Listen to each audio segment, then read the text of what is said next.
Not too long ago, one of my subscribers sent me a link to an article, the title of which you can see in the title of the video. It's an interesting read, not because the insights are particularly fascinating, or because the writer is a particularly good writer, or because there's some scientific revelation there. It's kind of old hat.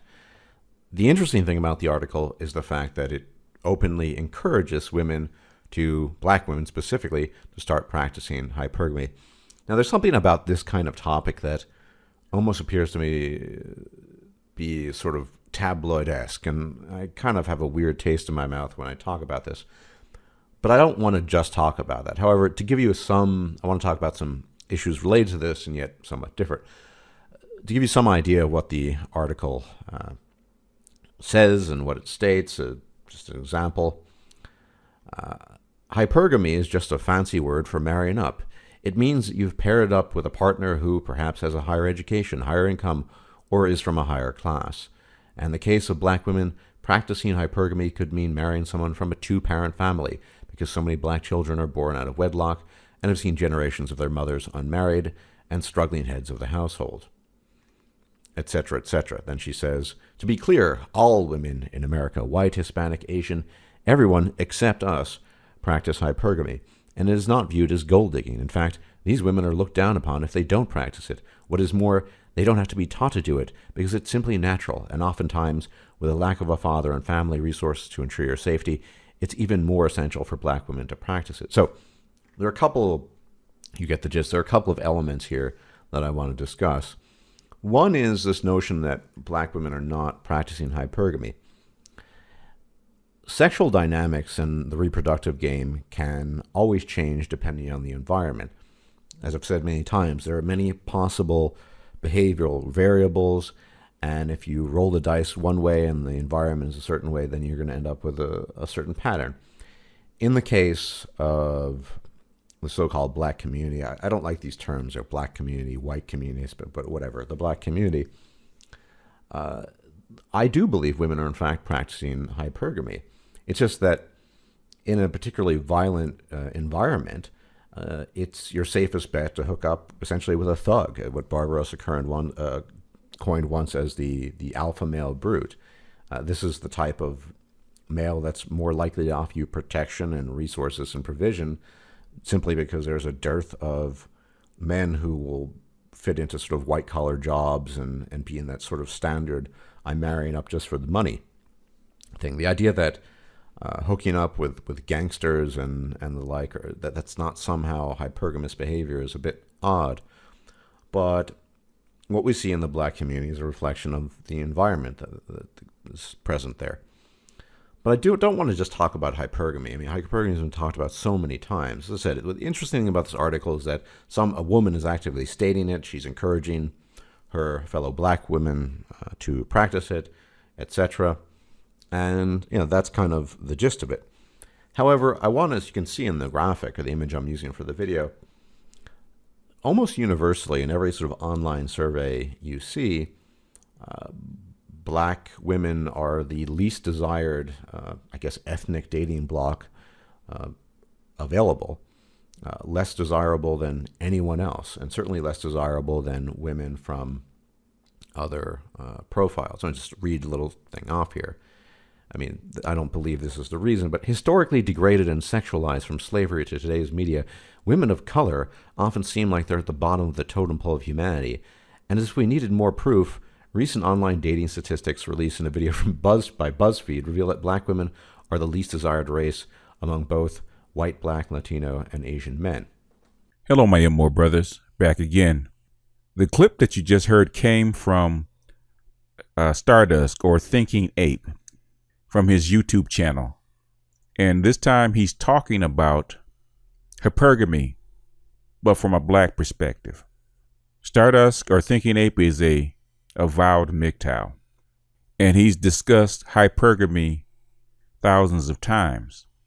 What piqued his interest is that black women, or women in general, are openly encouraging and discussing being hypergamous. Most women deny being hypergamous because it is a negative connotation for female nature. So even though he's a white MGTOW discussing black hypergamy, he hits on some very key points. The first one is that hypergamy is practiced by all women everywhere in every society. And as he points out, it just depends on the environment that that woman finds herself in, how that hypergamy is going to be expressed. If anybody's listened to Chrissy's videos about when she was younger and the environment that she was in, why she dated D-boys and thugs is because that's the environment that she found herself in. And the D-boys and the thugs were the alpha males in her community. So she didn't date the lames and the book-carrying, educated guys in her community college because she was practicing black hypergamy in the neighborhood. The second thing that he brought up, and that was something that we're going to get into, is that black women wanting to practice hypergamy on the other side of the wall, dating interracially, is going to be a tough row to hoe because of various reasons, something that we're going to get into. Now, I downloaded the article that he was addressing by Crystalline Karazin, talking about black women's hypergamy. And it was long. So instead of me reading it line by line, what I did was turn it into text to speech so that we can listen to it and we can have a discussion about it point by point, because I thought the article was important enough to actually go through the whole thing, because a lot of things that she says and that she points out are relevant, and a lot of things that she goes over discusses about how black women think. And I'm going to give my thoughts in between the thoughts in this article. This also is going to be a companion piece to another video that I'm planning to do that talks about black hypergamy by another online YouTuber that we all know by the name of Simone56, which deals with another aspect of hypergamy. But for now, we're going to deal with this one, and I'm going to get into it. And the link to the article will be in the low bar. Black women, it's time to start practicing hypergamy. In force. May 27, 2016, Crystalline Karazin.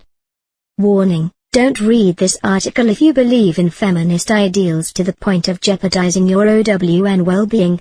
No foot shooters allowed. A frequent commenter on this site who happens to be a Facebook friend of mine wrote this on her wall, and it split my heart in two.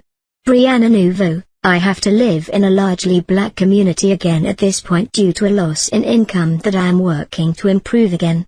And I just feel so sad. The sexual harassment on the street makes me feel horrible. I push it off many times with anger, and now I'm an angry mess about a lot of things that I don't have to be angry about. However, it's really exhausting to have to filter it out. I have also put back on weight that I previously lost. Going to the gym early or late can be a struggle because as much steam as I let off, the stress returns when I am going back home. The street harassment is ridiculous. I remember when my sister and I told cops about it in the area and they laughed it off, saying there is nothing they could do. This affects possible income because sometimes you appear angry when you are not even angry, and people don't want to work with that. Because of the weight you put on to quell the street harassment and or deal with it, stress can pack on weight just as much as bad food can. This also affects dating prospects. And then I turn around to see black women like myself telling me to defend black males in the street harassment they may receive by cops, but those black women ignore the street harassment we receive as women from those same black males. And then I turn around to see black men tell me to focus on white supremacy and racism while they are trying to mutilate my esteem and spirit, or at least knows their friends who do, and sit back and say nothing. Why do I say all this? I say all this because this is the life of so many black women who are in between. Who have their will but the way is not there just as yet, and so they have to deal with, not support and comfort of their community, but destruction from their community. When people say black women are most angry, most single, most fat or most this and that, they never go into the details of what surrounds black girl and women lives that make these outcomes so frequent. So I am giving you the details. From the inside. After I move back into a neighborhood I feel safe in, What of the scores of black women and girls who aren't able to at their moment in time? Why do 80% of black women have to be obese and single and parents on their own for people to even begin to notice? And why are black males who expect so much loyalty not doing a darn thing to change the circumstances? Despite the racism, I feel safer around men outside my own race. My femininity isn't squandered there. In fact, it is more likely to be protected there than anywhere else. This is the manifesto of so many black women in our teens, 20s and 30s and even 40s and 50s. Try not to forget that. When you are a black woman who is an introvert and likes rock and roll, as much as R&B, as much as classical, as much as pop, who has a degree or two, or going for or any form of education to expand what you know is not all there is, who is considered corny for not filling stereotypes in front of other black people, including the one where black women are tough enough to take all the blows, strong enough to be black but not considered feminine enough to be beautiful, all by the same people. It gets to you. I just wish there were networks of black women brave enough to admit that our femininity is as valuable as our blackness, and for me, even more so. And because of that, it needs to be fiercely protected. And I will in collusion with the best men for the job. Race is insignificant. The protection of my femininity trumps your selective black power stance. Now that transcript is from one of Crystalline's Facebook friends on Beyond Black and White, Brianna Nouveau. Now, she complains about her loss of income and having to move back into the black community, and how she feels so sad because she felt that she had escaped the black community and moved into a better neighborhood. Why? Because she couldn't afford to live in that better white neighborhood that she was living in, that where she felt safe. So she had to move back into the low-class ghetto where all the cretins were that she thought she elevated herself out of. What makes me angry about this is that she's angry about her own choice. Last I heard, and last I looked up, the United States of America has almost 4 million square miles. Only a very small percentage of that is black and urban. There are plenty of places in America that have white people that are poor, in poor neighborhoods that you can afford. So saying that you had to move back into a black neighborhood is bullshit. Saying that you're not supported in your community is bullshit. If you were truly supported and celebrated in that white neighborhood, the white neighborhood would have taken you in. I don't see poor, destitute white people moving into black ghettos or black neighborhoods. In any given city, there's tons of poor, urban white people on the outskirts. You could have easily have found one of those, but why did you move back into the ghetto or the black neighborhood that you hate? That's bullshit. Now, she goes on to complain about street harassment and how ridiculous it is and how intense it is and how it stresses her out and it makes her angry. She's blaming all this on people or black men trying to holler at her.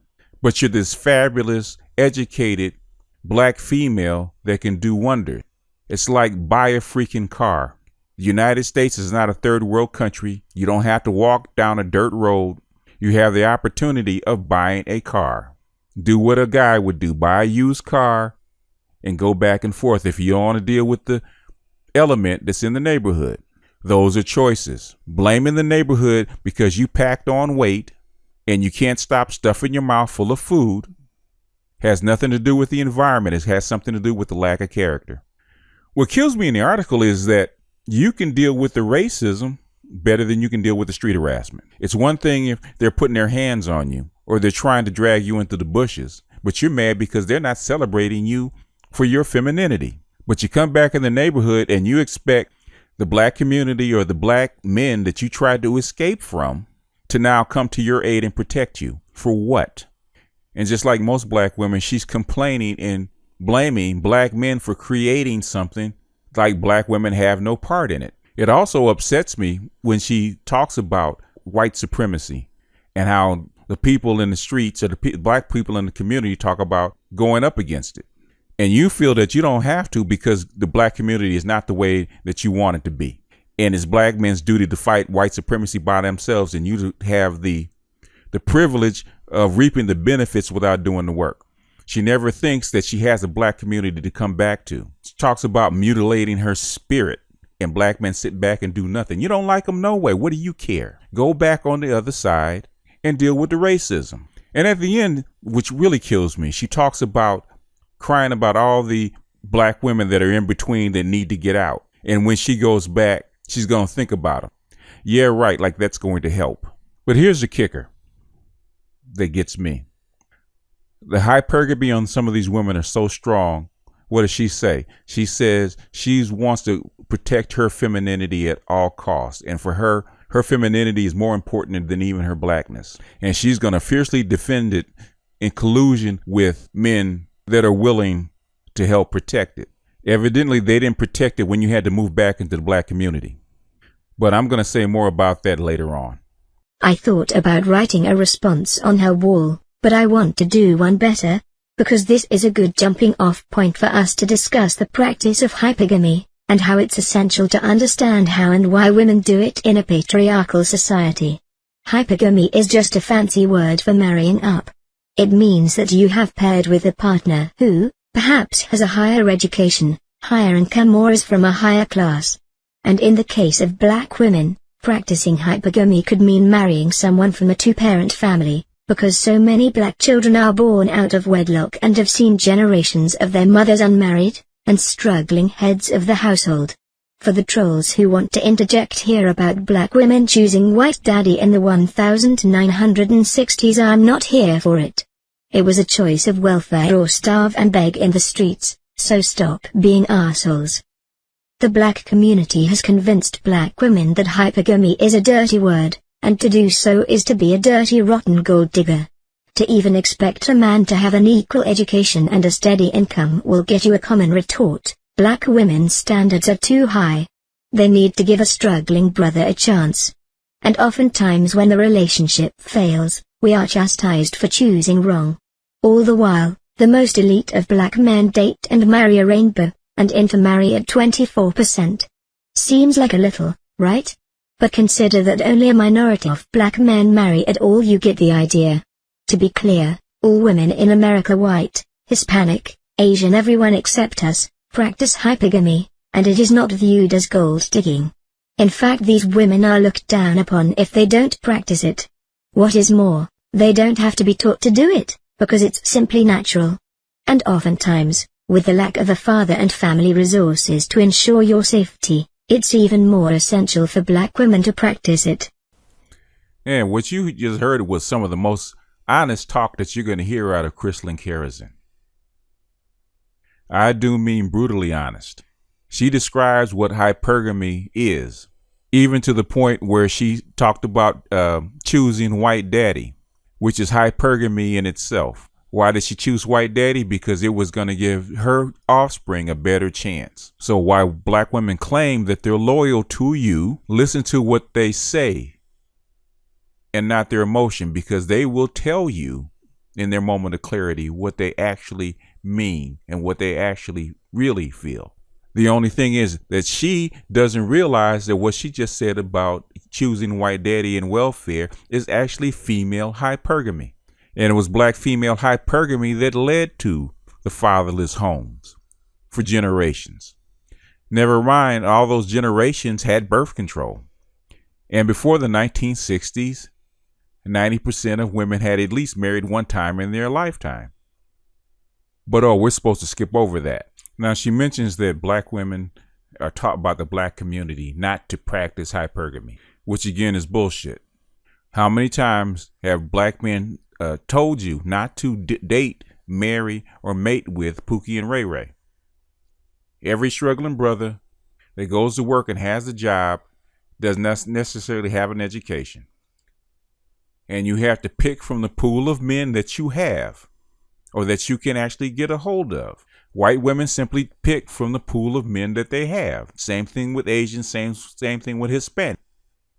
Most Hispanics don't have educations. You hear Hispanic women complaining about their educations. They take that man where he is. Secondly, you complain about the pool of men that you have. Guess who raised and developed that pool of men? It wasn't black men. You have an excuse for kicking your man out of the house and taking white daddy's money because of black hypergamy, and then you're going to get mad because there's no men on the other side. that didn't help you raise your black boys for the next generation of women. But one thing she was accurate about, all women practice hypergamy, and they're not down for it. Neither are black women down for it. All black men said is that you have to be realistic. That is probably why you're not married. If you didn't help him build it, then why on the other end is he going to marry you and share it with you? But that's a discussion for a different day. But in order for black women to properly engage in hypergamy, we have to accept some universal rules about femininity that is not limited to what only a small segment of men respond to. If you're going to compete in the dating world with white, Asian, and Hispanic women, you need to observe what, how, and why they do what they do. Get serious about how you're going to go about achieving your goals. Take it as seriously as you would your college major. Then, use your education and spending power to reinvest in yourself. Your goal, to gain a universal physical appeal. And on your quest to gain that appeal, you may realize that you, as a black woman, do it better and more uniquely than anyone else. You will truly be a creature like no other. It will also require some surrender from you. Putting your foot down to say nobody is gonna tell me how I need to look to get to X man is only going to hurt you, while the women who accept the game and play it date and marry circles around you. You're going to have to accept some harsh realities about how black women are viewed in this country and understand that proclaiming of its injustice loudly only perpetuates the notions. You can rail against the rigged system all you want, but it won't change the system in time for you to reap the benefits. Join a gym.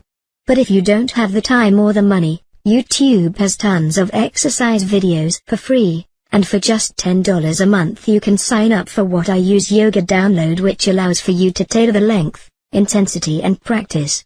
It even includes the bar method and Pilates, which are widely credited in giving you a long, lean, feminine silhouette. You will also need to date efficiently, and rid yourself of the low-value benchmark of judging a man based on looks and penis size.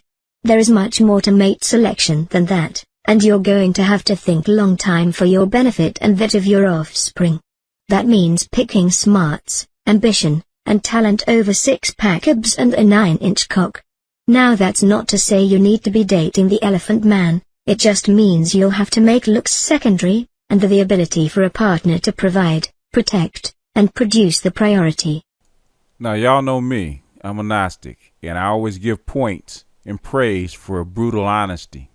And what you just heard Crystalline Karazin basically tell her readers is a brutal, honest truth about playing the game and being hypergamous. She's letting you know if you want resources, protection, and provision, you got to go in and you got to do battle.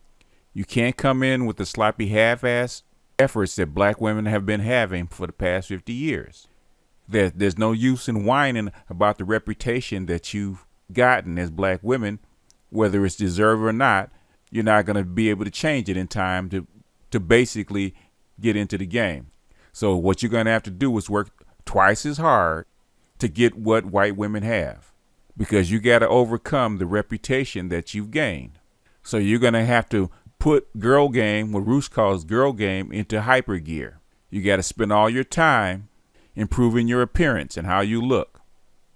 And what does she say about how black women choose their mates by looks and by sex?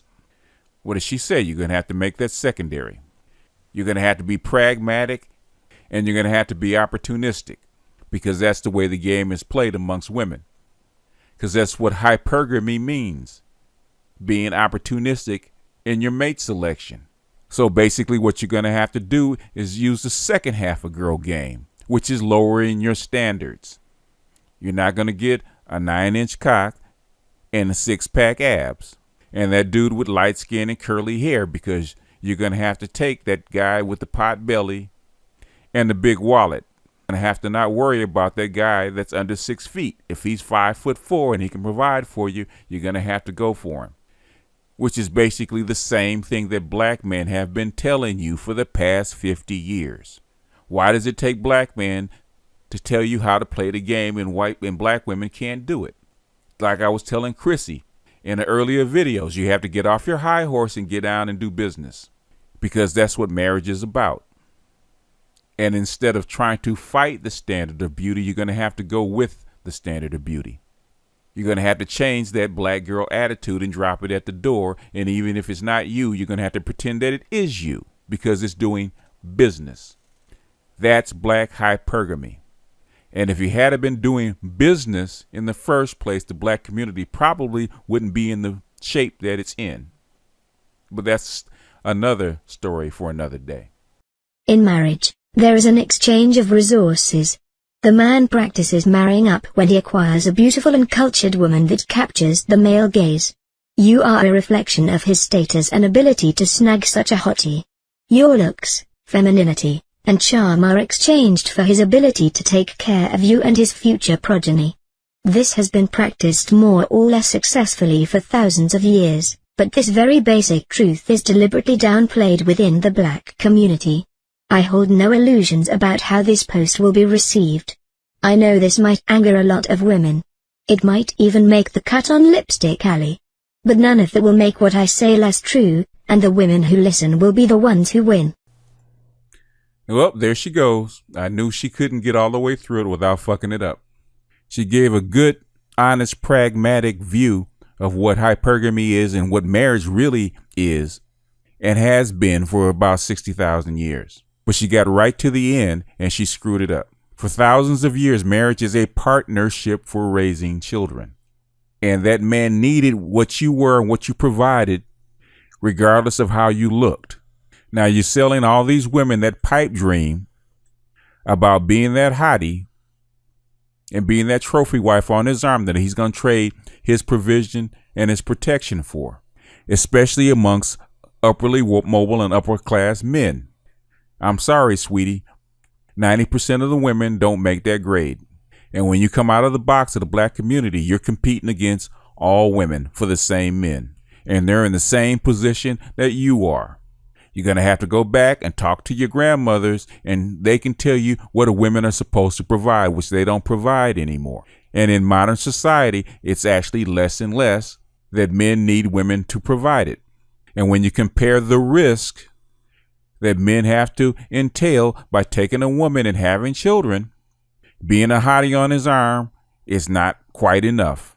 Your education is not quite enough. You're going to have to do more. You're going to have to build honesty and trust with him. And that means coming out and actually doing business when you get ready to get married. Because now, since you've thrown down the gauntlet about black women being hypergamous, when you cross over that line and you step to that white guy, he's going to know. She's not with you because she loves you. She's with you because you can provide for her. And that's another hurdle that you're going to have to overcome. But Crystalline's not going to tell you that. She's going to sell you that pipe dream. Oh, honey, all you got to do is get in that gym, trim that weight down, get that white girl figure, and they'll snap you up left and right. That's not true. Because guess what? All the other races of women are doing the exact same thing. And they don't have your emotional and cultural baggage to carry. But at least for once, she's honest. She's actually giving black women a recipe to actually do what she says they need to do. She's just not being honest about the outcome. She's trying to tell you or tell black women that they're the number one draft pick instead of being the 10th pick in the second round or lower. As black men, we already know this on a daily basis because we face it as a daily basis. We know the obstacles that we have to face. From racism, from women, from the courts, from the legal system, from the cops. We already know. And we want to know the real. We want to know the reality because we want to have results. Crystalline Karazin is giving them a good recipe, but she's not being completely honest with them because basically women cannot take brutal honesty. So I'm going to give her a B on this one. But this goes back to what MGTOW and IBMOR men were saying about women and black women in particular. We men are not slaves and we are not dogs. You can't hold out your vagina as a piece of meat and expect us to pay top dollar for it like dope fiends that need a fix. What Crystalline Karazin is not saying is that if you can't rectify things on your side of the fence with your man, like the Asians and like the Hispanics and like the white women, you cannot save your reputation. You're going to carry it with you. And all that baggage that's in the black community that you blame black men for is going to go with you on the other side of the fence. And white men know this. That's why you're not picked. But at least she's giving you a recipe to have some kind of success. I'll give her that. But anyway, I'm going to close this one out. I'm going to do a part 2 tomorrow, hopefully, on this hypergamy. And that will begin my series doing things on Simone 5-6. So if you don't like Simone 5-6, you don't like her voice, I would avoid these particular videos, because there's about at least 3 coming. And I know with Crystalline Karazin, people got sick of hearing her voice and they didn't like it. But guess what? It's my channel. This is what I feel passionate about, and that's what we're going to do. So until next time, this is BGS out.